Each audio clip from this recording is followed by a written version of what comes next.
Mon Seigneur et mon Dieu, je crois fermement que tu es ici et que tu me vois et que tu m'entends. Je t'adore avec profonde révérence. Je te demande le pardon de mes péchés et la grâce de faire avec profit ce moment de prière. Marie, ma mère immaculée, Saint Joseph, mon Père et Seigneur, mon ange gardien, intercédez pour moi. Renouvelle et raffermis au fond de moi mon esprit, Seigneur. Crée en moi un cœur pur, ô mon Dieu, renouvelle et raffermis au fond de moi mon esprit, Seigneur. Parce que j'ai besoin de pouvoir entendre à nouveau et avec un cœur nouveau, avec un esprit nouveau, ces paroles que tu viens de dire dans l'Évangile, ces paroles si merveilleuses qui ont un goût éternel et pourtant qui sont si simples que tous nous pouvons comprendre, ces paroles que tu prononces au fond de notre cœur et par lesquelles tu nous dis, vous n'avez qu'un seul Père, vous n'avez qu'un seul Père. Ne donnez à personne sur terre le nom de Père, vous n'avez qu'un seul Père, c'est votre Père du ciel. Ça veut, ça veut dire, ça veut dire que je n'ai qu'un seul Père, c'est Dieu. Alors évidemment, face à ce problème fondamental, existentiel, j'ai un ami qui me pose la question, qui dit, mais comment ça se fait que vous, les prêtres, on vous appelle mon Père? Ou pire encore, qu'on vous appelle Monsieur l'abbé, ce qui veut dire Monsieur là-bas, ce qui veut dire Monsieur le Père, ou Monsieur le Papa. Ça devrait pas être possible. Vous êtes en train, chers amis prêtres, me disait cet ami, d'être en contradiction. Vous êtes hypocrite, comme les pharisiens de l'Évangile. Comment ça se fait, me dit-il.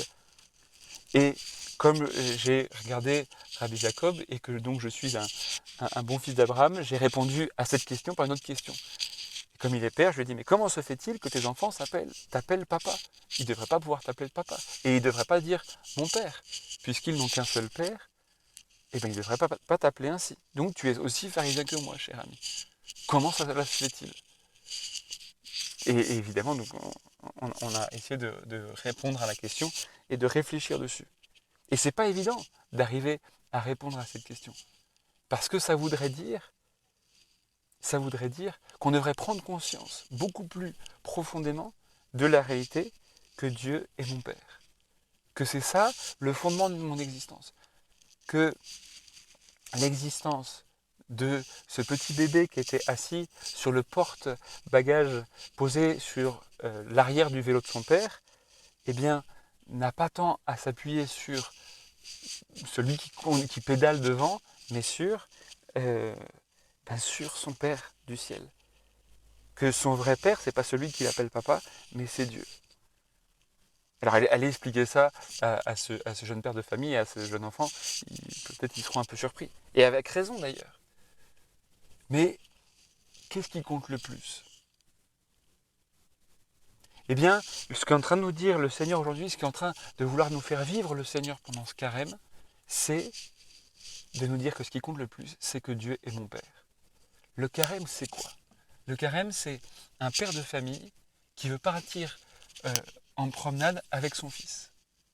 C'est un père de famille qui veut retrouver son fils et lui faire vivre, lui rappeler qu'il est un père infiniment aimant et qui veut lui faire vivre un moment extraordinaire avec lui et qui veut lui faire vivre toute chose en lui.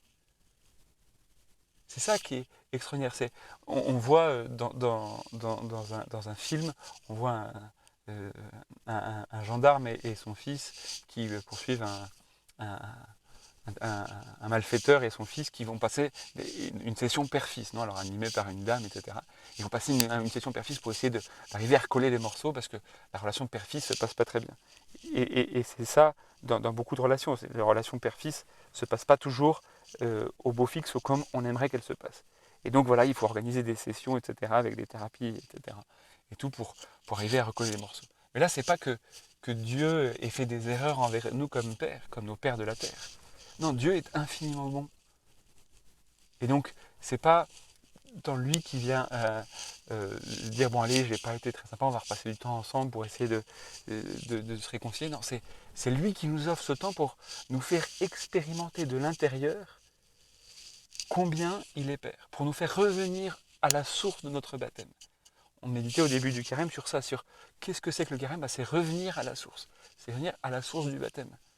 Si tu vas boire de l'eau de la Seine, a priori, elle ne sera pas top. Enfin, tu risques d'être malade après. Comme dirait l'autre, c'est la Seinoise, plein d'oligo-excréments. C'est un sketch des inconnus. Non, mais c'est pas ça, c'est allons à la source. Allons dans les montagnes, dans les collines, où là, l'eau est pure, l'eau est fraîche. Et aller à la source de la paternité, aller à la source de toute paternité, c'est revenir vers le cœur de Dieu.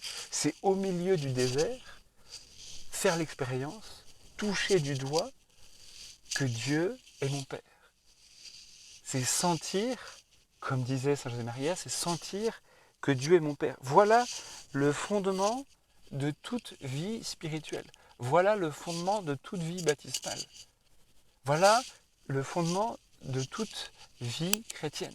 Si un jour on te demande c'est quoi la vie chrétienne, c'est pas, on va te dire ah non, c'est faire des bonnes choses pour les autres, ou c'est faire ma BA quotidienne, ou c'est tout ce que tu voudras inventer. Non, c'est pas ça être chrétien. Être chrétien, c'est quoi? C'est non seulement être fils de Dieu, mais c'est se savoir fils de Dieu. Et savoir, ça veut dire goûter le fait d'être fils de Dieu. Goûter le fait d'être fils de Dieu comme ces enfants sont en train, alors que je parlais au téléphone avec une amie, comme ces enfants sont en train de goûter avec joie le goûter que leur maman justement leur a préparé et vient d'acheter. Ça veut dire contempler avec bonheur, quand on contemple avec bonheur un paysage, le fait que Dieu est notre Père. C'est écouter du fin fond de notre être, avec plus de bonheur qu'on écoute une symphonie de Mozart ou je ne sais pas quel chanteur vous appréciez, bien c'est écouter avec bonheur et avec une délectation infinie le Père qui me dit tu es mon fils, moi aujourd'hui je t'ai engendré, demande-moi et je donnerai en héritage les nations. Tu es mon fils, moi aujourd'hui, et c'est à moi et à toi, cher ami, à toi qui est en train de parler avec Dieu comme moi, que Dieu te dit ça. Il veut te le dire au fond de ton cœur. Et donc, c'est revenir au silence. C'est pour ça qu'on a besoin d'aller dans le désert. C'est pour pouvoir faire taire tous les bruits extérieurs et pour pouvoir revenir à ce doux silence intérieur qui nous parle de Dieu notre Père. C'est faire un peu taire les goûts, c'est que les goûts sentent moins fort pour pouvoir goûter avec plus de délicatesse la joie de se savoir fils de Dieu. C'est pouvoir sentir cette présence de notre Père qui est aux cieux, qui est au fond de notre âme.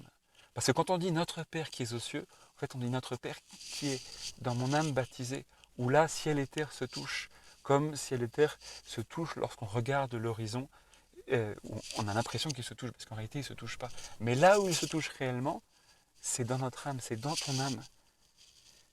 Regarde comment un enfant saute dans les bras de son père lorsqu'il rentre d'une longue absence. Bien c'est ça, à chaque fois que tu parles à Dieu, c'est ça qui se passe. Tu te plonges dans le cœur de Dieu. Plonger dans le cœur de Dieu. Vivre dans le cœur de Dieu. S'enraciner dans le cœur de Dieu. Voilà ce qu'on vit aujourd'hui. Et donc, cher ami, eh bien, il s'agit pour toi aujourd'hui de rendre grâce au Seigneur pour cette héritage. Je suis fils de Dieu. D'en être fier, d'en être, comme disait Saint José-Maria, sainement orgueilleux de cela, sainement fier de cela. Un peu comme quelqu'un qui se promènerait avec sa carte d'identité sur la veste, hein, où il n'y aurait pas écrit fils du roi machin ou quoi que ce soit, mais fils de Dieu.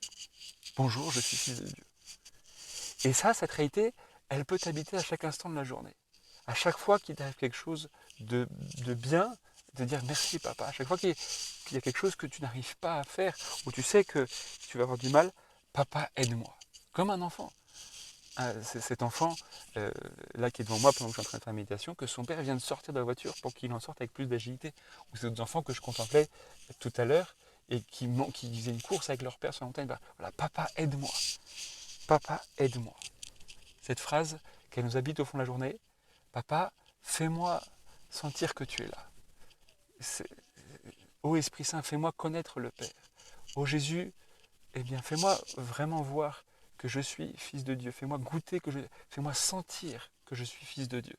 Pour que cette réalité m'habite de plus en plus et que là, je puise toute ma vie, que là, je puise tout ce dont j'ai besoin et que là, j'aille boire à chaque instant de ma journée, au milieu de ma vie quotidienne, au milieu de ma vie ordinaire, que toujours je rencontre la source de toute vie, qui est mon Père éternel, qui chaque instant veille sur moi.